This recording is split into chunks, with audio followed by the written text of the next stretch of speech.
कामे बा बुद्धि और कर कामे है जरे काहे के शादी कलू दे के दहे जरे दिन भर घूमे नहीं कोरेला कमाई माई रे भतार बेचे मुस्क दवाई माई रे भतार बेचे मुस्क दवाई। तुम्हारे पर्सनालिटी देख के मन करा था ना कि मोटरसाइकिल के पीछे बैठा के हौच हौच ब्रेक मारी ताकि कुत्ता रहे ना सुधरबे।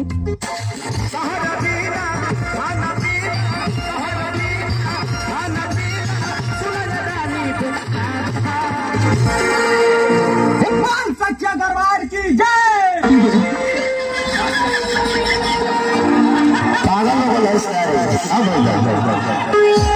हमने कहा था कि सुना रहना देना खाना पीना बेकार दे दो तो बोल सच्चे दरबार की जय। अठानी चौरानी ढुगुर पैसा और रोहिता के मौगी पर 4 भैंसा।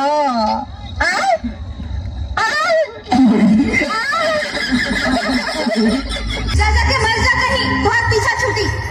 हम तो परेशान हो गए बारी थोड़ा से। परेशान हो गई बारी भूसड़ी कमा के खियाई हम परेशान हो तू।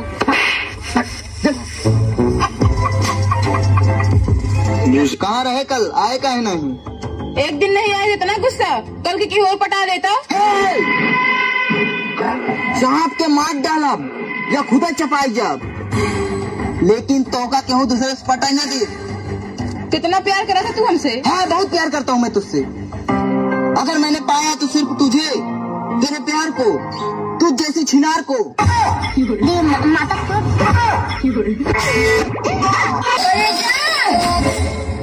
खाली हमरे के करे के कहबू है काका का कुछ कहबू। अरे की मछरी में अगिया लगवल भूजी भूजी खइल आए मौसा नमंगरो बरावला हे मौसा छठे जनमल हे मौसा आदतवा खियाला हे मौसा। हसुआड़ा के मिले बारू मारो झपड़ा फरो पकड़ा खत्म कर दे सारा हीरोइन हो हीरो से कटना हसुआड़ा से तो दूर हटना। तेरे सारे पहले बहुत ठीक रहे लेकिन कहा कहीं जब से चक्कर में पड़ ले सब यहाँ एकदम खत्म कर ले उतारू हो गई। हम इतना बोला लेकिन हमारे लगे नहीं आवेले अगर एक इशारा सारे ओकरे पीछे पीछे दौड़ जा तो जब चक्कर में घुमत हुए ना तो फिर क्या लगाता तेरे घर के घुमा किया। अरे सारे टोरे खान कई चौका जगह पे सब घुमा और जान ठोटी जम करत हमें सुन ले ओके आज की कर लेला।